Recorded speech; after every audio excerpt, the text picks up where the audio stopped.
Hello dear friends, स्वागत है आप सभी का हमारे YouTube channel R R tech math में। तो आज के इस लाइव सेशन में हम एक नया चैप्टर स्टार्ट करने वाले हैं जिसका नाम है दो चरों वाले रैखिक समीकरण, यानी कि एक्सरसाइज नंबर 4, दो चरों वाले रैखिक समीकरण। तो आज हम दो चरों वाले रैखिक समीकरण के बारे में अच्छे तरीके से पढ़ेंगे और जो पूरी जानकारी है इसके बारे में वो आज हम कंप्लीट करेंगे। ठीक है, तो सबसे पहले जितने भी विद्यार्थी हमारे साथ इस लाइव सेशन में जुड़े हैं वो अपने सभी मित्रों को इस वीडियो को शेयर करके उन्हें लाइव लेके आइए, जिससे हम इस चैप्टर को स्टार्ट कर सकें।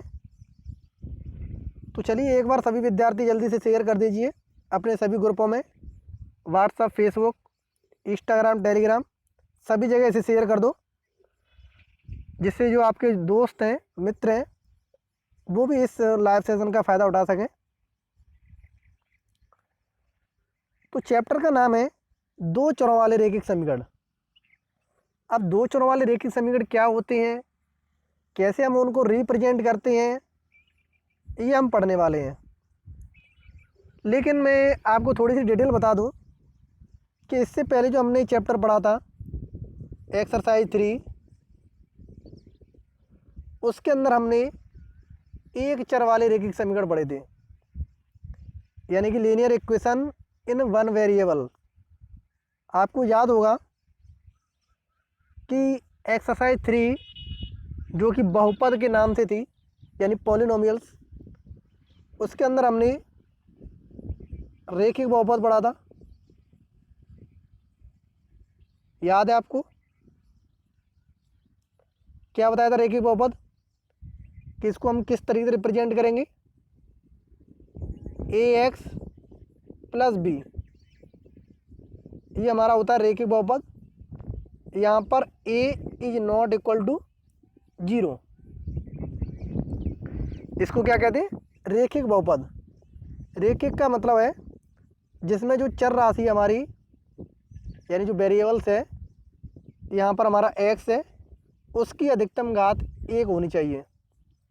कितनी होनी चाहिए? 1। अगर 1 है तो वो रैखिक बहुपद कहलाएगा। तो ये हमारी जनरल फॉर्म है रैखिक बहुपद की। इसी तरीके से मैंने आपको एक द्विघात बहुपद बताया था, यानी क्वाड्रेटिक पॉलिनोमियल। याद है किस तरीके से मैंने उसका रिप्रेजेंटेशन बताया था? A X square plus B X plus C, जहाँ A is not equal to 0। तो इस तरीके से अगर हमारी कोई इक्वेशन बन रही है जिसके अंदर जो हमारी चर राशि है एक्स, उसकी अधिकतम घात कितनी हो? 2, तो हम उसको कहेंगे द्विघात समीकरण, यानी द्विघात बहुपद। और यहाँ पर देखना, इस पूरी इक्वेशन में जो हमारे पास चर राशि है वो सिर्फ एक ही है। देखो यहाँ पर एक्स स्क्वायर है, यहाँ पर एक्स है, तो चर राशि कितनी है? यहाँ पर 1 है। ठीक है, इसलिए ये एक चर वाले रैखिक समीकरण कहलाते हैं। लेकिन ये दो घात वाला है तो दो चरों वाला हो जाएगा, वो दो घात वाला हो जाएगा रैखिक समीकरण। ठीक है, दो घात वाला और एक चर राशि वाला। ऐसे ही मैंने आपको एक बताया था त्रिघात बहुपद, यानी क्यूबिक पॉलिनोमियल, जिसके अंदर मैंने बताया था कि हमारे पास जो चर राशि होगी वेरिएबल्स, उसकी अधिकतम घात हमारे पास कितनी होगी? 3 होगी। और उसका जनरल जो रिप्रेजेंटेशन है वो इस तरीके से होगा, यहाँ पर ए इज नॉट इक्वल टू 0, यानी जो हमारी एक्स चर राशि है उसकी अधिकतम घात कितनी होनी चाहिए? 3, तो वो त्रिघात बहुपद होगा। अब यहाँ पर भी हम वेरिएबल्स देख सकते हैं, एक्स की घात 3, एक्स की घात 2 और एक्स। ये सभी एक ही वेरिएबल्स हैं, एक ही चर राशि हैं, ठीक है। तो ये एक चर वाले हैं। ऐसे ही अगर हम इस टॉपिक की बात करें तो यहाँ पर हमारे दो चर होने चाहिए। कितने चर होने चाहिए? दो चर। तो मैंने आपको बताया था जब भी हम इक्वेशन लिखते हैं, जैसे मैं द्विघात बहुपद की बात करूं, ax² plus bx plus c, तो यहाँ पर जो हमारी x² है या जो x है, ये तो हमारे कहलाते हैं चर राशि यानी वेरिएबल्स। और जो ए बी सी है, ये ए तो कहलाएगा x² का कोफिशिएंट यानी x² का गुणांक, ठीक है। ऐसे बी कहलाएगा x का गुणांक और सी हमारा क्या हो जाएगा? अचर पद यानी कांस्टेंट टर्म। और अगर हम दो चरों की बात करें और वो भी रेखिक समीकरण, तो रेखिक समीकरण अभी हमने लिखा था ax प्लस बी करके। यहाँ पर हमारे पास एक चर राशि है लेकिन हमें कितने चाहिए? दो। तो हमें दो चर राशियों का प्रयोग करना है। तो दो चर राशि हम इस तरीके से ले सकते हैं, ax plus B Y plus C. तो यहाँ पर देख सकते हैं कि x हमारी एक चर राशि है और y भी हमारी एक चर राशि है और इनकी अधिकतम घात कितनी है हमारे पास? एक, और इसकी भी एक है। तो ये कितना हो जाएगा? एक घात वाला हो जाएगा। और जब भी कोई इक्वेशन एक घात वाली होती है तो हम उसको रेखिक समीकरण कहते हैं। क्या कहते हैं? रेखिक समीकरण। लेकिन यहाँ पर हमारे पास चर राशियाँ दो हैं, एक x है एक y है, तो ये इक्वेशन कहलाएगी हमारी दो चरों वाली रेखिक समीकरण। यहाँ पर जो a है वो x का गुणांक है और जो b है वो y का गुणांक है और c हमारा अचर पद है, ठीक है। समझ में आ गया? तो ये आपका टॉपिक है और इसी के बारे में हमें पढ़ना है। तो ये सारी चीज़ें मैंने आपको बता दी कि हम किस तरीके से इनको करते थे। जैसे हमने इससे पहले वाला जो एक्सरसाइज है उसके अंदर हमने रेखिक समीकरण का व्यापक रूप पढ़ा था, ax प्लस बी बराबर 0 करके। तो वहाँ से हम x की वैल्यू फाइंड करते थे, जिसे हम क्या कहते थे? उसके हल कहते थे रेखिक समीकरण के, और उसे मूल भी कहते थे। याद है ना आपको या भूल गए? अरे अभी तो कराया था इससे पहले वाले चैप्टर में ही। ax प्लस बी बराबर 0 ये रेखिक समीकरण का व्यापक रूप था। यहाँ से हम x का मान निकालते थे जो कि इसके मूल कहलाते थे यानी रूट्स, या फिर इसका हल, दोनों एक ही बात है। तो ये इसके कहलाते थे। और दो चरों वाले रेखिक समीकरण के बारे में अभी मैंने बताया ही है। और इसकी डेफिनेशन देखें तो ऐसे समीकरण जिनमें दो अज्ञात राशि यानी चर हों और चर की घातांक कितनी हो? एक हो। मैंने कहा था अधिकतम घात कितनी होनी चाहिए? एक होनी चाहिए। तो हम उन्हें दो चरों वाले रेखिक समीकरण कहेंगे। जैसे एग्जाम्पल मैं आपको बता दूं, यहाँ पर एग्जाम्पल नहीं दिया है लेकिन मैं बता देता हूँ। जैसे 3x प्लस 4y प्लस 5, ये हमारा क्या है? दो चरों वाला एक रेखिक समीकरण है। ऐसे ही 9x प्लस y, ये भी क्या है? एक रेखिक समीकरण है। तो इस तरीके से हमारे रेखिक समीकरण कहलाते हैं। कितने चरों वाले? दो चरों वाले। अब हमारा टॉपिक है आयतीय निर्देशांक पद्धति, यानी कि अब हम जो निर्देशांक पद्धति है उसके बारे में पढ़ेंगे कि हम जो रेखिक समीकरण होते हैं या फिर हमारे पास जो बिंदु होते हैं इनको हम ग्राफ पर किस तरीके से दर्शाते हैं, उनके क्या मायने हैं, ये सारी चीज़ें हम इसके अंदर पढ़ने वाले हैं। आयतीय निर्देशांक ज्यामिति पद्धति यानी रेक्टेंगुलर कोऑर्डिनेट सिस्टम। हालांकि हमने कक्षा 8th में भी इसको पढ़ा है, लेकिन एक बार फिर से रिवाइज करते हुए पढ़ लेंगे इसे कि वास्तविक संख्याओं को संख्या रेखा के बिंदुओं से संबंध किया जा सकता है। ये हमने पहले भी पढ़ा था कि जब भी हम संख्याओं को एक नंबर लाइन पर दर्शाते हैं तो वो क्या होता है, उनको दर्शाना ही तो है, रिप्रेजेंटेशन करना। ऐसे ही कभी कभी कोई बिंदु संख्या रेखा पर ना होकर समतल में विद्यमान होता है। ठीक है, तो ये सारी चीज़ें हम इसके अंदर पढ़ते हैं। इस कारण हम पूर्व के संख्या रेखा से संबंध के सिद्धांत का विस्तार करते हुए संख्याओं का समतल के बिंदुओं से क्या संबंध है, इसके सिद्धांत का प्रतिपादन करेंगे और इसी अवधारणा को हम निर्देशांक पद्धति के नाम से जानेंगे, जिसके अंदर हमारी दो संख्या रेखाएं होती हैं। एक हमारी क्षैतिज रेखा होती है और दूसरी ऊर्ध्वाधर, जिसमें हम क्षैतिज को इस तरीके से व्यक्त करेंगे और ऊर्ध्वाधर को इस तरीके से। ये दोनों हमारी संख्या रेखाएं, ध्यान रखना। जैसे इसकी हम बात करें तो ये हमारी संख्या रेखा है, इसमें बीच में हमारा जीरो होगा, इधर की जो संख्या होंगी वो माइनस की और इधर की जो होंगी वो प्लस की होंगी। ठीक है, ऐसे इधर माइनस तक जाएंगी। जितनी संख्या हमारे पास पॉसिबल होंगी, जितने हमारे पास बिंदु होंगे उस हिसाब से हम संख्याएँ लिखेंगे। ऐसे ही दूसरी हमारे पास जो संख्या रेखा होगी वो ऊर्ध्वाधर यानी वर्टिकल होगी। इसमें भी बीच में जीरो होगा, ऊपर प्लस वाली संख्या होंगी और नीचे माइनस वाली। ठीक है, और इन अक्षों के प्रतिच्छेदन जो बिंदु होंगे उसको हम मूल बिंदु कहेंगे। क्या कहेंगे? मूल बिंदु। यानी कि जब दो लाइनें एक दूसरे को इंटरसेक्ट करेंगी, जैसे ये हमारी क्षैतिज लाइन है और ये ऊर्ध्वाधर लाइन है, तो ये एक दूसरे को इंटरसेक्ट कर रही हैं। कहाँ पर? इस बिंदु पर, यानी काट रही हैं।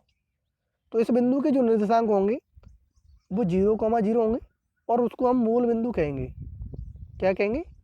मूल बिंदु। अब यहाँ पर वे इसलिए काटेंगे क्योंकि अभी मैंने बताया था कि बीच में जीरो होता है और ऊपर प्लस वाली संख्या होती है, नीचे माइनस वाली। ऐसे ही इस लाइन की बात करें तो यहाँ पर इधर प्लस की संख्या होंगी सारी और इधर माइनस की, बीच में जीरो होगा, तो ये जीरो पर ही क्या करेंगे? इंटरसेक्ट करेंगे। तो मूल बिंदु के दाहिनी ओर OX की ओर, ठीक है, तो वो धनात्मक अक्ष होगा। ऐसे ही ऋणात्मक की ओर जाएंगे तो नेगेटिव अक्ष होगा। और ऐसे ही हम बाई अक्ष की बात करेंगे तो ऊपर की तरफ हमारा धनात्मक होगा और नीचे की तरफ ऋणात्मक। इसके बाद टॉपिक है क्वाड्रेंट्स यानी चतुर्थांश क्या होंगे इसके। तो मैं एक जनरल इन्फॉर्मेशन और दे दूं आपको। तो जैसे इसकी बात करें तो ये हमारा पूरा एक नंबर लाइन हो गया, ऐसे ये हमारा पूरा एक नंबर लाइन हो गया। ठीक है, अब इस बिंदु पर ये इंटरसेक्ट कर रहे हैं तो ये हमारे कहलाएंगे मूल बिंदु। क्या कहलाएंगे? मूल बिंदु, यानी कि ओरिजिन। ठीक है, और इस मूल बिंदु से इधर की तरफ जाएंगे तो हमारी प्लस एच होगा इधर, और ओ से एक्स डैश की तरफ जाएंगे तो ये माइनस वाला एच होगा, क्योंकि संख्या इन पर कैसे होंगी? माइनस की होंगी। ऐसे ही ओ बाई ऊपर की तरफ जाएंगे तो प्लस की संख्या आएंगी और नीचे की तरफ जाएंगे तो माइनस की। अब इस तरीके से ये दोनों जो अक्ष हैं वो इस समतल को 4 बराबर भागों में बांट देती हैं, जिन्हें हम चतुर्थांश कहते हैं। और एक और बात कि जो एक्स अक्ष है इसको हम भुज कहते हैं और बाई अक्ष को हम कोटि के नाम से जानते हैं। ठीक है, तो जो पहला हमारा चतुर्थांश होगा उसमें हमारी संख्याएं जो होंगी वो एक्स अक्ष ये वाला होगा और बाई अक्ष ये वाला होगा। अब चूंकि ये भी प्लस है और ये भी प्लस की है तो इसलिए इसके ये निर्देशांक क्या हो जाएंगे? Plus comma plus. इसकी बात करें दूसरे चतुर्थांश की तो एक्स अक्ष हमारा माइनस का है और बाई अक्ष प्लस का है, इसलिए इसके हो जाएंगे माइनस कॉमा प्लस। तीसरे चतुर्थांश में एक्स और वाई दोनों ही माइनस के हैं, इसलिए क्या हो जाएंगे? Minus comma minus. चौथे चतुर्थांश में एक्स अक्ष हमारा प्लस का होगा, बाई माइनस का, तो प्लस माइनस, ये इनके निर्देशांक है। और इसी तरीके से हमारे बिंदु जो होंगे वो इन चतुर्थांशों में होंगे। अगर उनके चिन्ह इनमें से किसी भी टाइप के हैं तो वो उसी चतुर्थांश में चले जाएंगे। जैसे अगर हमारे पास संख्या है 3,5, ये निर्देशांक है। और हमेशा जब निर्देशांक लिखते हैं तो पहले एक्स अक्ष आता है, उसके बाद वाई अक्ष आता है। ये हमेशा ध्यान रखना, जब भी हम निर्देशांक लिखते हैं तो एक्स अक्ष हमारा जो एक्स अक्ष है वो हमेशा पहले आएगा और जो वाई अक्ष है वो बाद में आएगा। ठीक है, तो यहाँ पर एक्स अक्ष और वाई अक्ष दोनों प्लस के हैं तो ये पहले चतुर्थांश में हो जाएगा। ऐसे ही अगर हम -3,5 की बात करें तो एक्स अक्ष हमारा माइनस का है, वाई अक्ष प्लस का है, तो ये दूसरे चतुर्थांश में चला जाएगा। इसी तरीके से अगर मैं -3, -5 की बात करूँ तो इसमें दोनों माइनस के हैं तो ये तीसरे चतुर्थांश में आ जाएगा। और मैं अगर 3, -5 की बात करूँ तो पहला प्लस का है, दूसरा माइनस का है, तो ये चौथे चतुर्थांश में आ जाएगा। तो इस तरीके से हम इनके निर्देशांकों को व्यक्त करेंगे और ये इसके 4 चतुर्थांश हो जाएंगे, प्रथम, द्वितीय, तृतीय और चतुर्थ। बिंदुओं का आलेख, जैसा कि मैंने बताया था कि हम किस तरीके से बिंदुओं को दर्शाएंगे। तो पहला जो बिंदु होगा उसको हम, जैसे हमारे पास कोई बिंदु है 3,4, तो पहले बिंदु है वो एक्स अक्ष है और जो दूसरा है वो वाई अक्ष है। और मैंने आपको बताया था कि जो एक्स अक्ष है यानी एक्स निर्देशांक, उसको हम भुज कहते हैं यानी एफ सीसा, और जो वाई अक्ष है उसको हम कोटि कहते हैं यानी कि ऑर्डिनेट। ठीक है, और इन दोनों बिंदुओं को जब हम एक्स एक साथ मिलकर लिखेंगे तो वो हमारे निर्देशांक कहलाते हैं। क्या कहलाते हैं? निर्देशांक। और जिनको लिखने का क्रम क्या है? एक्स अक्ष पहले और वाई अक्ष बाद में। तो अभी मैंने बताया था आपको, वही है पूरी चीज़ें। यहाँ पर आप देख सकते हैं किस तरीके से, जैसे अगर हमें बिंदु दर्शाना है 3,4, तो सबसे पहले हमें एक्स अक्ष पर जाना पड़ेगा, कहाँ तक? 3 दूरी तक, फिर वाई पे 4, तो फिर इसके बाद हमें 4 तक दूरी तक जाना पड़ेगा। ठीक है, तो जो बिंदु हमें प्राप्त होगा वो हमारा हो जाएगा 3,4। ऐसे ही अगर हम -2,4 की बात करें तो एक्स अक्ष हमारा माइनस का है, तो कहाँ पर आ जाएगा? यहाँ पर आ जाएगा। इसके बाद 4 प्लस का है तो ऊपर चला जाएगा। ठीक है, तो पॉइंट हमारा क्या हो जाएगा? यहाँ पर हो जाएगा। ऐसे ही -3, -2, 5, -5, तो ये चारों तरह के निर्देशांक मैंने बता दिए। पहले वाले में हमारे प्लस प्लस के आएंगे, दूसरे वाले में माइनस प्लस के,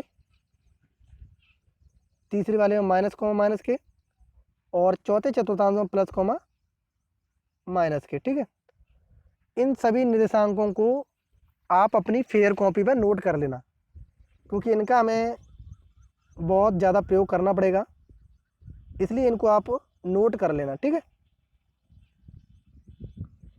अब नोट करके लिखना है आपको कि एक्स अक्ष पर प्रत्येक बिंदु की जो कोटि है वो 0 होती है। यानी एक्स अक्ष पर प्रत्येक बिंदु का जो वाई अक्ष होता है वो क्या हो जाता है? 0 होता है। ऐसे ही वाई अक्ष पर प्रत्येक बिंदु का भुज जो है वो 0 होता है। जैसे अभी हमने एक्स अक्ष पढ़ा था, ये हमारा एक्स अक्ष था पूरा, एक्स डैश, तो इस पर जो वाई अक्ष होगा उसका मान क्या कहलाएगा? 0 कहलाएगा। ऐसे ही अगर हम वाई अक्ष की बात करें, क्योंकि इस पे एक्स अक्ष पे वाई अक्ष के बिंदु तो होंगे नहीं। ठीक है, ऐसे ही वाई निर्देशांक जो वाई अक्ष पर होगा उस पर प्रत्येक बिंदु का जो भुज होगा वो 0 होगा, और मूल बिंदु के निर्देशांक हमारे 0,0 होंगे। तो ये हमें नोट करना है तीनों चीज़ें। इसके बाद है 2 चरों वाली रेखिक समीकरण का आलेखन, यानी कि हम उनके ग्राफ किस तरीके से बनाएंगे इसके बारे में हम पढ़ेंगे। तो सबसे पहले जो हमारे पास 2 चरों वाले रेखिक समीकरण होंगे उनमें हम x और y दोनों चरों के मान हम एक एक करके रखेंगे। फिर उसके बाद उस समीकरण को संतुष्ट कराएंगे, और समीकरण जब संतुष्ट हो जाएगा प्रत्येक मान के लिए तब हम उसको ग्राफ पर दर्शाएंगे। कैसे? एक एग्जाम्पल की सहायता से समझते हैं। जैसे माना कि हमारे पास एक समीकरण है x + y = 9। तो इस समीकरण में हम x और y के मान रखेंगे, यानी x का मान रख देंगे तो y का मान मिल जाएगा, या फिर y का मान रख दें तो x का मान मिल जाएगा हमें। इस तरीके से हमें कम से कम 2 वैल्यू तो रखनी है जिससे हम उसको ग्राफ पेपर पर दर्शा सकें, और इसके अलावा आप 3 या 4 वैल्यू तक रख सकते हैं।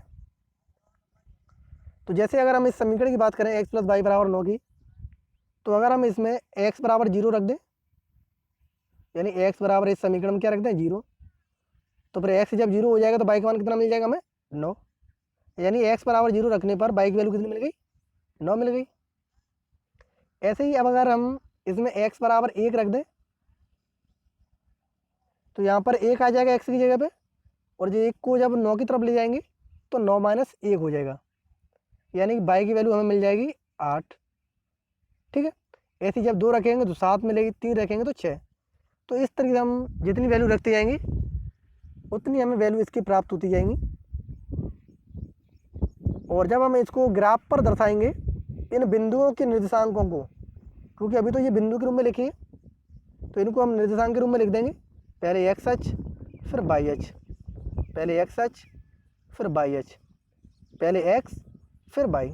इस तरीके से सभी बिंदुओं को हम निर्देशांक के रूप में दर्शाकर इस ग्राफ पेपर पर दर्शाएंगे। यानी पहले हमें बिंदु को दर्शाना है 0,9 को, फिर 1,8 को, फिर 2,7 को। इस तरीके से हमें सभी बिंदुओं को दर्शाना है।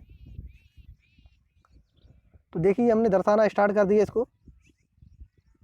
0,9 यानी एक्स अक्ष पर हमारा 9 है और वाई अक्ष 0 है, तो ये एक्स पर ही होगा। ठीक है, तो हमने यहीं पर दर्शा दिया ये बिंदु बना के। ऐसे ही 8,1 यानी एक्स पर 8 और वाई पर 1, तो यहाँ पर आ जाएगा। ऐसे 7,2 एक्स पर 7 वाई पर 2, तो यहाँ पर आ जाएगा। इस तरीके से हमारे सारे बिंदु हो जाएंगे। और इसके बाद हम इसको एक लाइन के द्वारा सभी बिंदुओं को मिला देंगे, तो ये हमारा कहलाएगा 2 चरों वाले रैखिक समीकरण का आलेखन। ठीक है, तो इस तरीके से हमें इनका आलेखन करना है। कुछ नोट है जो आपको लिखने हैं। 2 चरों वाले जो रैखिक समीकरण है इसका आलेख यानी ग्राफ हमेशा एक सरल रेखा होती है। क्या होती है? सरल रेखा। क्योंकि जो ग्राफ है हमारा वो एक रैखिक समीकरण का है, और रैखिक समीकरण एक लाइन होती है। ठीक है, यदि कोई बिंदु रैखिक समीकरण के आलेख पर स्थित है तो उस बिंदु के निर्देशांक समीकरण को संतुष्ट करेंगे। यानी कि जो हमने रैखिक समीकरण बनाया है उसको जब हम ग्राफ पर दर्शा रहे हैं तो उसके जो निर्देशांक होंगे वो उस समीकरण को संतुष्ट करेंगे। और यदि कोई बिंदु रैखिक समीकरण के आलेख पर स्थित नहीं है तो उसके निर्देशांक समीकरण को संतुष्ट नहीं करेंगे, क्योंकि उस पर जब होगा ही नहीं उस लाइन पर तो वो उसको संतुष्ट नहीं करेगा।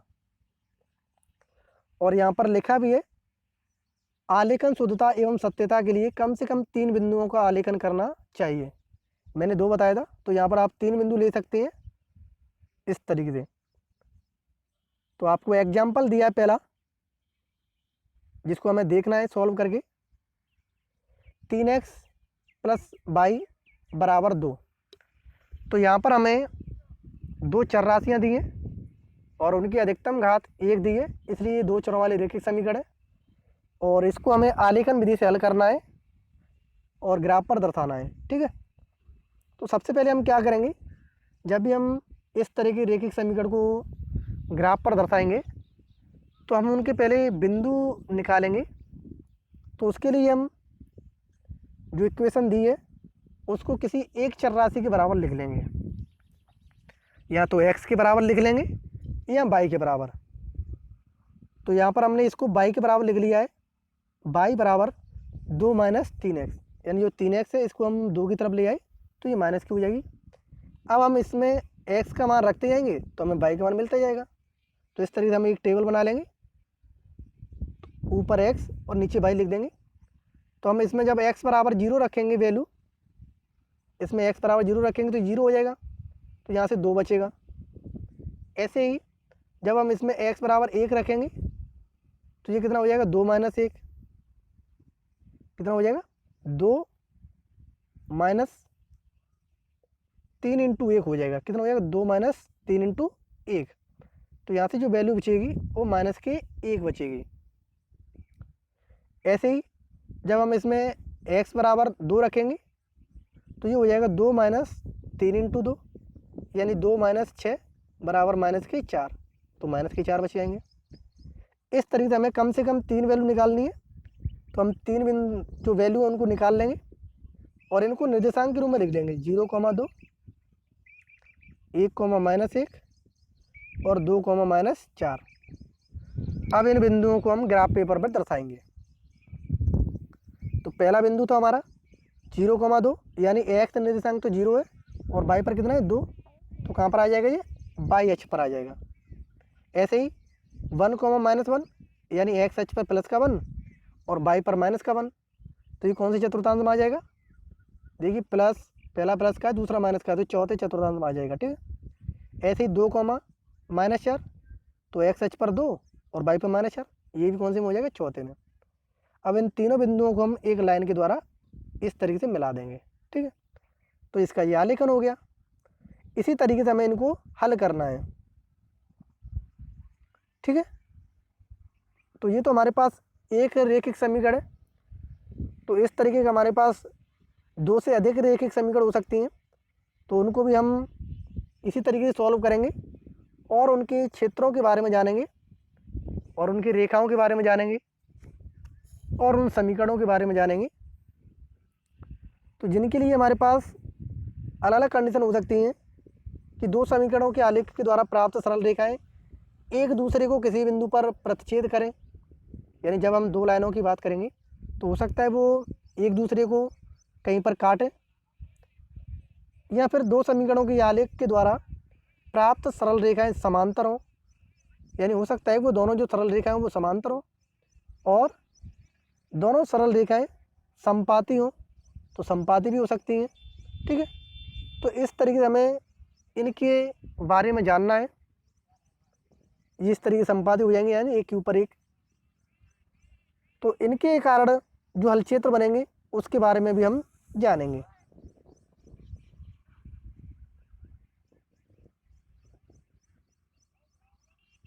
एक और एग्जाम्पल की बात करें, एग्जाम्पल नंबर 2, ये हमारे पास 2 रैखिक समीकरण है, इनको हमें आलेखी की विधि से हल करना है। तो मैंने बताया था सबसे पहले जो रैखिक समीकरण है इसको हम किसी एक चर राशि के बराबर लिख लेंगे, या तो x के बराबर या y के बराबर, और एक टेबल बना लेंगे। उस टेबल में हम, जैसे हमने जिसको x के बराबर लिख लिया है तो इसमें हम y की वैल्यू रखते जाएंगे, तो हमें x का मान मिलता जाएगा। जैसे y बराबर मैंने 2 रखा तो 3 माइनस 2 कितना बचा, 1, तो ये किसका मान हो जाएगा, x का। ऐसे ही जब हम y बराबर 1 रखेंगे तो 3 माइनस 1 यानी 2 बचेगा, और जब y बराबर 0 रखेंगे तो x का मान 3 बचेगा। ठीक है, इस तरीके से हमें 3 मान तो निकालने हैं। दूसरे समीकरण की बात करें तो दूसरा समीकरण है 3x माइनस 2y बराबर 4, तो इसको भी हम किसी एक चर राशि के बराबर लिख लेंगे। तो मैंने माइनस की 2y है, इसको हम इधर ले आए तो प्लस की 2y हो जाएंगे, और x का जो कोफिशिएंट है वो 3 है, तो हम 3 का डिवाइड कर देंगे। ठीक है, तो हमें x बराबर मिलेगा 4 प्लस 2y बट्टे 3। अब हम इसमें y की वैल्यू रखते जाएंगे तो हमें x का मान प्राप्त होता जाएगा। जैसे ये हमें टेबल प्राप्त हुई है, y का मान जब हमने 1 रखा तो x का मान 2 प्राप्त हुआ, जब y का मान हम 4 रखेंगे तो x का 4 प्राप्त होगा, और जब y का 7 रखेंगे तो x की वैल्यू हमें 6 प्राप्त होगी। ठीक है, तो इस तरीके से हमें इसको सॉल्व करना है, और इसको अब हम ग्राफ पेपर पर दर्शाएंगे इनके बिंदुओं को। तो पहले समीकरण के जो बिंदु थे उनको हम ग्राफ पे दर्शाएं, तो ये हमारे बिंदु हैं इनके।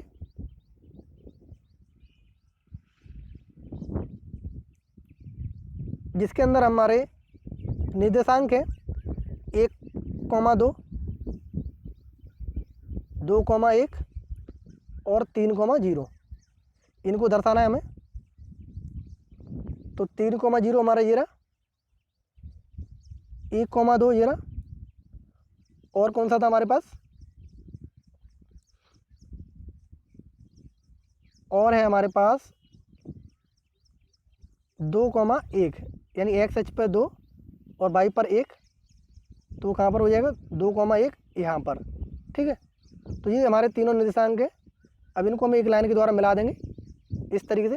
ऐसे ही हमें दूसरी वाली लाइन के लिए करनी है, उनकी बिंदुओं को दर्शाना है। तो उसके वो हो जाएंगे हमारे जीरे, यानी इसका 0,-2, एक जीरा 4,4 और एक ये हमारा 6,7। ठीक है, इसको भी एक लाइन के द्वारा दर्शा देंगे। अब यहाँ पर आप देख सकते हैं कि ये दोनों लाइनें हैं वो एक दूसरे को इस बिंदु पर काट रही हैं। कहाँ पर काट रही हैं, 2,1 पर। तो ये इसके हल हो जाएंगे कि जब भी दो लाइनें एक दूसरे को काटती हैं तो जो उस बिंदु के निर्देशांक होंगे वही उसका क्या होगा, हल होगा। ठीक है, तो इस तरीके से हमें इनके हल ज्ञात करने हैं। तो यहाँ से x बराबर कितना हो जाएगा 2 और y का मान 1, क्योंकि 2,1 है। तो इस तरीके से हमें इनको सॉल्व करना है। तो इस तरीके से वो कर सकते हैं ना आप। तो एग्जाम्पल नंबर जो 3 है ये आपको खुद से करना है और सेम टू सेम इसी तरीके से हमें इनके निर्देशांक निकालते हुए इनको ग्राफ पेपर पर दर्शाना है।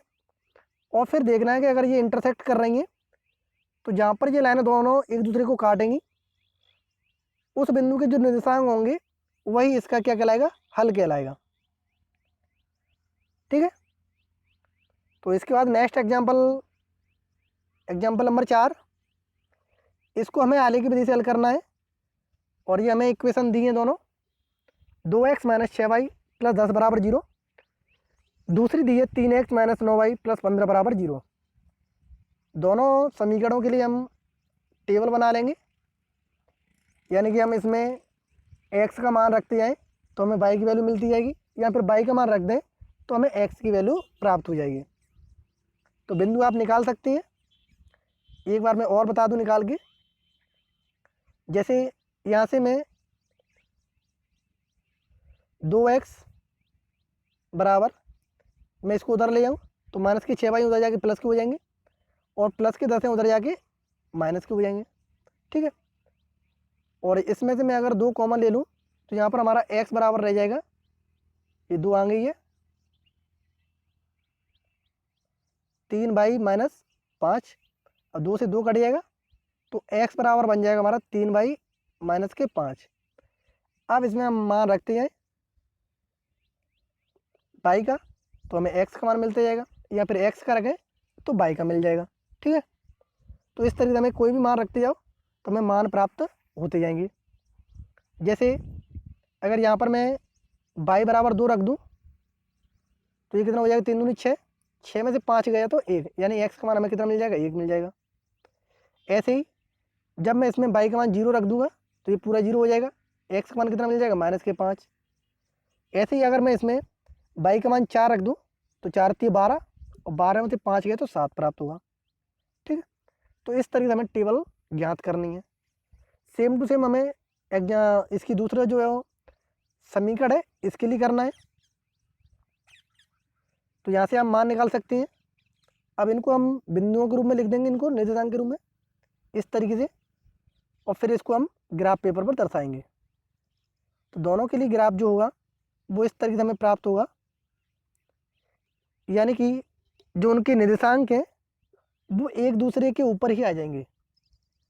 जैसे 7,4 यहाँ पर हो जाएगा, 4,3, 1,2, -2,1 और -5,0, -8,1, इस तरीके से। यानी जो दोनों लाइनें हैं उनके निर्देशांक एक ही लाइन पर आ जाएंगे। और जब इस तरीके से एक ही लाइन पर आ जाती हैं तो इसके हमारे पास अनंत हल हो जाते हैं। कितने हल होते हैं, अनंत।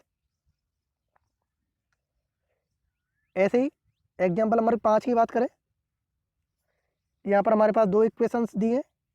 तो यहाँ से सबसे पहले हम इनको सॉल्व करके इनके बिंदु ज्ञात कर लेंगे दोनों टेबल बना के। तो बिंदु आप निकाल सकते हैं या नहीं, जल्दी से कमेंट करके बताइए। चलो मैं एक बता देता हूँ, एक आपको खुद से निकालना है।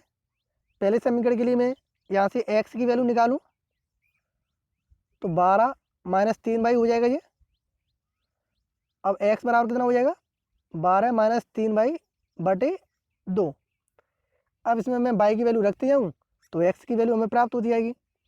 जैसे y बराबर अगर मैंने 2 रख दिया तो 12 माइनस 6 तो कितना बचेगा 6, और 6/2 बराबर 3, तो हमें 3 प्राप्त हो जाएगा।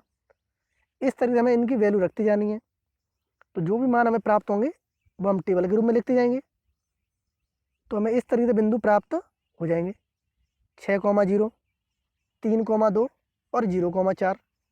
ऐसे दूसरे वाले समीकरण के लिए 3,0 माइनस 3,4 और माइनस 6,6।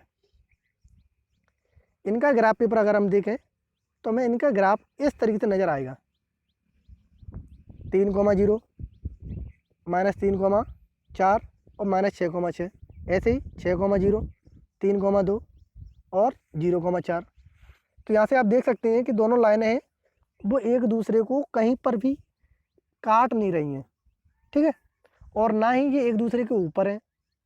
तो इस तरीके से जब लाइनें होती हैं तो उनका कोई भी हल नहीं होता है, ठीक है। तो इस तरीके से हमें इनको सॉल्व करना है, और इनको हम समांतर रेखाएं कहते हैं जो कि असंगत होती हैं। कैसी होती हैं, इनकॉन्सिस्टेंट। तो इस तरीके से हम इनके सॉल्यूशन के बारे में जानेंगे। तो मैं समझता हूँ कि आपको ये सारी चीज़ें अच्छे तरीके से समझ में आ गई होंगी, और अगर फिर भी कोई डाउट है तो आप कमेंट में पूछ सकते हैं। और अगर आपको ये वीडियो अच्छी लगी हो तो वीडियो को लाइक ज़रूर करें और अपने सभी दोस्तों के साथ इसे ज़्यादा से ज़्यादा शेयर करें। तथा जो विद्यार्थी हमारे साथ नए जुड़े हैं वो सबसे पहले हमारे चैनल को सब्सक्राइब करें और बेल आइकन को ज़रूर दबाएं, जिससे क्या है जब भी वीडियो अपलोड होगी या फिर लाइव आएगी तो सबसे पहले आपके पास नोटिफिकेशन पहुंच जाएगा। ठीक है, तो आज के लिए इतना ही। कल फिर मिलते हैं एक और नई वीडियो के साथ।